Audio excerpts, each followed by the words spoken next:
amount of lows we've had in the first few games has got to be extremely low. Guys are playing fast, and it just shows that, you know, one more year into the system, we know what we're doing, able to get our eyes quicker back to the ball and go find it and go get it. Hey, what kind of factor could crowd noise play on Saturday?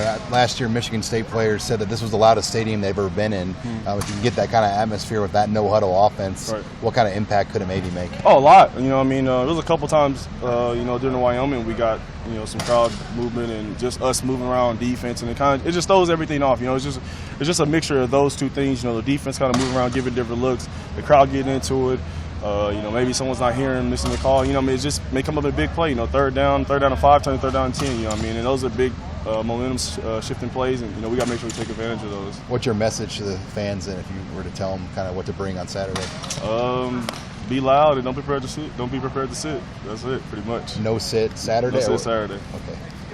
You mentioned the lows. Banker talked about that last week, that he was kind of tracking that. Was it something that he had done last year too? Oh, I'm pretty sure he tracked it, but he didn't probably share the number with us because it would have been up there, you know.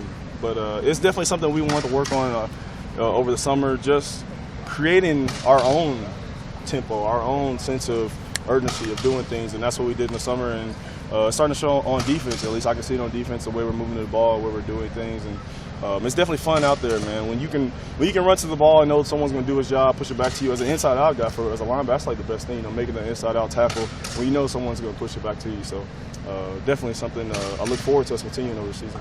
Why do you feel like it wasn't? Maybe was a high number last year.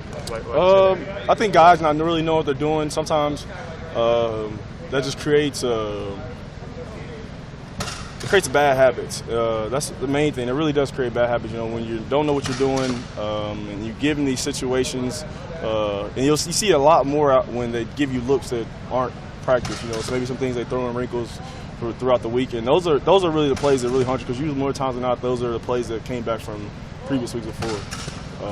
So we got to make sure that you know, we're going in, you know, making our adjustments, doing that. But main thing, just keep playing fast. I mean, I think that's a great thing we have on our defense, a lot of speed. Guys that like to play physical, go get the ball. So if we continue that, we can be a great defense. Someone who's had a black shirt a while, what's it like to see a guy like Kyron who's working and today gets it for the first time? Yeah, Kyron's done a great job. You know, he's continued to progress over the summer, over the winter, and through fall camp. You know, he's a guy that, you know, we really look forward to him, you know, continue that progress, continue doing it. You know, now we're just looking for him to be consistent. You know, be consistent in that. If you know.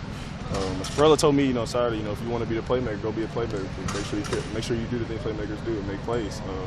So that's what you got to do. That's what you know, Kyron's looking to do. That's what we expect out of Kyron, along with everybody else in the defense. You just mentioned the word playmaker. Is this defense as a whole maybe adopted that a little bit more this year? You know, not only stop them, but take it away, make a play yourself. Yeah, you know, I mean, as funny as it is, you know, I mean, it really, those turnovers, really, a lot of them just come from knowing what you're doing. You know, being in the right position. You know, look at Chris's interception. I mean, he's literally right on the receiver. You know what I mean? He's playing exactly the right technique, you know, outside leverage on the corner route with the safety up top. You sit outside, where's the quarterback got to throw? You got to throw it outside. So that's a pick, you know what I mean?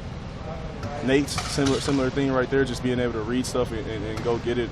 You know, like I said, nothing magical happened over the offseason. You know, guys didn't, you know, drink Michael Jordan's, you know, super juice or super drink or whatever. Yeah.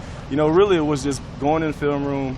Like I said, I think I said this in spring ball even, like the cut-up we watched of all our mistakes from linebackers. I mean, just watching constantly. And if you guys look at the film and look at our depth, that was one of the main things we talked about over the spring, was, you know, getting a better depth and helping those safeties out. And as you see, it's definitely improved. So we definitely got to continue doing that. We're on the right track. But, you know, like I told the guys today, it's only a start. You know what I mean? We got to build upon that start and hopefully finish a lot better.